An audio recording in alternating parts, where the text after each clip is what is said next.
नमस्कार। एक बार फिर से मैं आप सभी के सामने उपस्थित हूँ बेहद महत्वपूर्ण टॉपिक के साथ। आप सभी को यदि पता हो तो तुर्की काफी टाइम से कह रहा है कि उसे ब्रिक्स में पूर्ण सदस्यता चाहिए और वो जितने भी ब्रिक्स सम्मेलन होते हैं उसमें पार्टिसिपेट भी करता है। आप सभी जानते हैं कि ब्रिक्स चीन, भारत और रूस का एक संयुक्त अलायंस है और सभी तीनों ही मिलकर के इस पर बहुत अच्छे से काम कर रहे हैं और इस पे अन्य भी सदस्य आपके जुड़े हुए हैं। ब्रिक्स के बारे में इसमें हम जानेंगे। साथ ही साथ इसमें हम ये समझेंगे कि यदि तुर्की इसका पूर्ण सदस्य बन जाता है तो उसका भारत पर, चीन पर, साथ ही साथ अमेरिका एंड रूस पर क्या इफेक्ट पड़ने वाला है। तुर्की को जरूरत इसलिए है क्योंकि तुर्की रेसेशन के दौर से गुजर रहा है और तुर्की को सहायता चाहिए। ऐसा नहीं है कि इससे सिर्फ तुर्की को ही हेल्प मिलेगी, इससे कहीं ना कहीं भारत को भी थोड़े बहुत फायदा होने वाला है।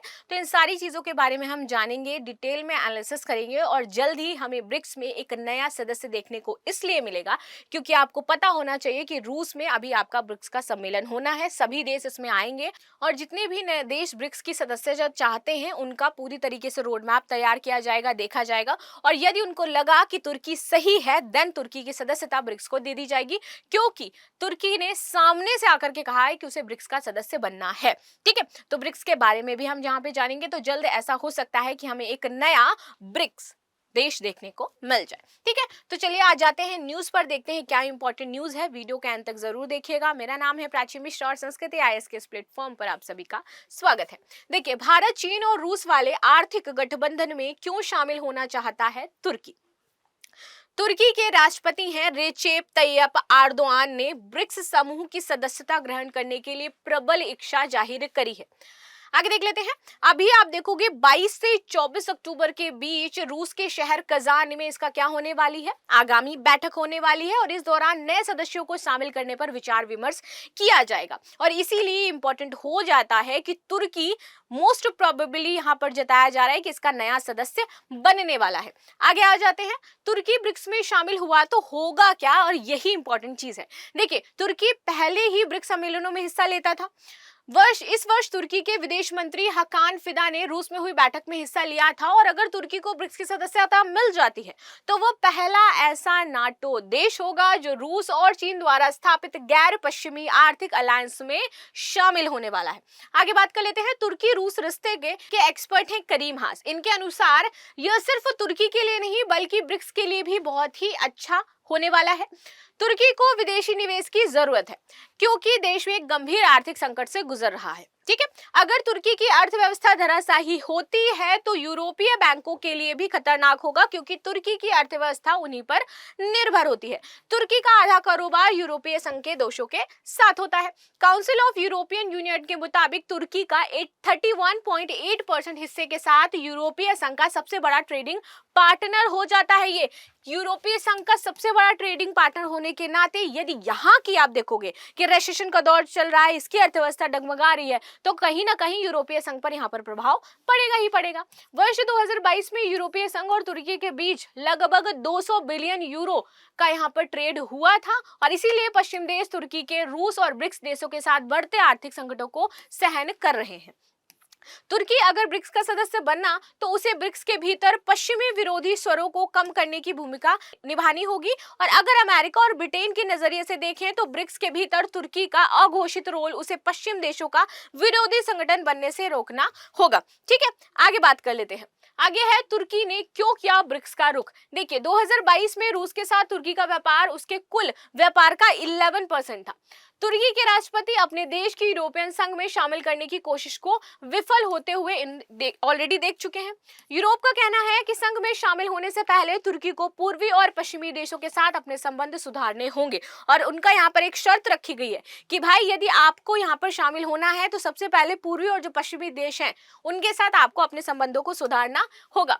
चीन और रूस के क्षेत्रीय सहयोग संगठन, हमें यूरोपीय यूनियन और संघाई कोऑपरेशन ऑर्गेनाइजेशन के बीच चुनाव नहीं करना है। इसके विपरीत हमें इन दोनों और अन्य संगठनों के साथ संबंध का विकास करना है। हमें दोनों में से एक नहीं चुनना है, दोनों के साथ हमें चलना है। वर्ष 2022 में तुर्की के कुल व्यापार में से 11% का ट्रेड रूस के साथ और 7.2% का जो ट्रेड था वो चीन के साथ इनका था। रूस को यहाँ पर लाभ होने वाला है अगर तुर्की यहाँ पर इसका सदस्य बन जाता है। ब्रिक्स में शामिल होने से तुर्की की कोशिशों का रूस भरपूर साथ देगा। यूक्रेन युद्ध के कारण रूस अपनी अर्थव्यवस्था को मजबूत बना रखना चाहता है ताकि उसकी इकोनॉमी पश्चिमी देशों के प्रतिबंधों के बोझ से अधिक प्रभावित ना हो जाए, क्योंकि आप सभी जानते हैं कि बहुत सारे प्रतिबंध इस युद्ध की वजह से रूस के ऊपर लगे हुए, जिससे वहां की भी अर्थव्यवस्था चरमरा रही है।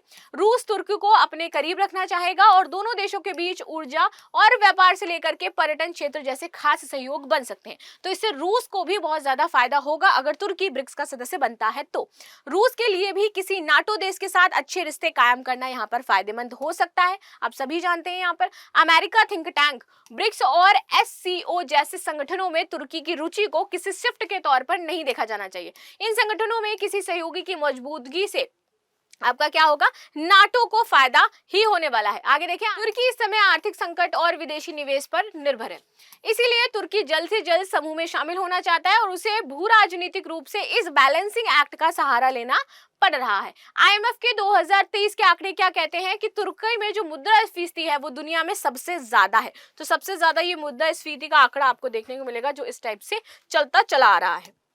आगे बात करें, इस आंकड़े के अनुसार तुर्की दुनिया की 17वीं सबसे बड़ी अर्थव्यवस्था हो जाता है और आंकड़ों के मुताबिक 71.6% की आधिकारिक वार्षिक उपभोक्ता मूल्य सूचकांक के साथ तुर्की जिम्बाब्वे, अर्जेंटीना, सूडान और वेनेजुएला के ठीक बाद आता है।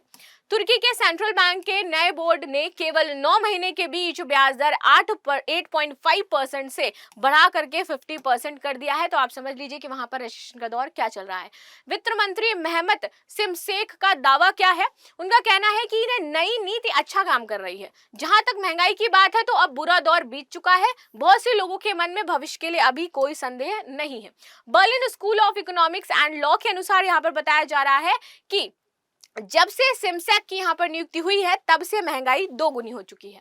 तुर्की की मुद्रा यानी कि लीरा भी बहुत गिर गई है। यहाँ पर जब भी ब्याज दरें थी वो 8% से बढ़कर के 50% पर आ गई हैं, जो भी ब्याज दर थी, और आने वाले महीनों में मुद्रास्फीति की दर में गिरावट आ सकती है। आगे बात करें तुर्की को इससे लाभ क्या होने वाला है, तो ऑफकोर्स इससे क्या होगा, जो उसके ब्रिक्स के मेन मुद्दे हैं और जो अर्थव्यवस्था है इससे इसको मजबूती यहाँ पर मिलेगी और आर्थिक सहायता मिलेगी। मेन बात, ब्रिक्स में अभी तक टोटल आपके 10 जो आपके देश हैं वो हो जाते हैं। मिस्र, इथोपिया, ईरान, सऊदी अरबिया और संयुक्त अरब अमीरात नए देश हैं यहाँ पर। आगे बात कर लेते हैं, भारत, ब्राजील, रूस और चीन। तो यहाँ पर इनकी जितनी भी इकोनॉमी है वो दिखाई गई है कि कितने ट्रिलियन की इकोनॉमी है। भारत की बात करें तो 3.55 ट्रिलियन, ब्राजील की 2.17 ट्रिलियन, रूस की 2.2 ट्रिलियन और चीन की 17.9 ट्रिलियन इकोनॉमी यहाँ पर है। आगे बात करते हैं, ब्रिक्स की स्थापना की 2006 में हुई थी। शुरुआत ब्राजील, रूस, भारत और चीन ने मिलकर के करी थी, इसलिए इसको ब्रिक नाम दिया था। बाद में इसमें आपका आ जाता है साउथ अफ्रीका, तो एस लग करके ब्रिक्स हो गया 2010 में जब आपका साउथ अफ्रीका ऐड हुआ।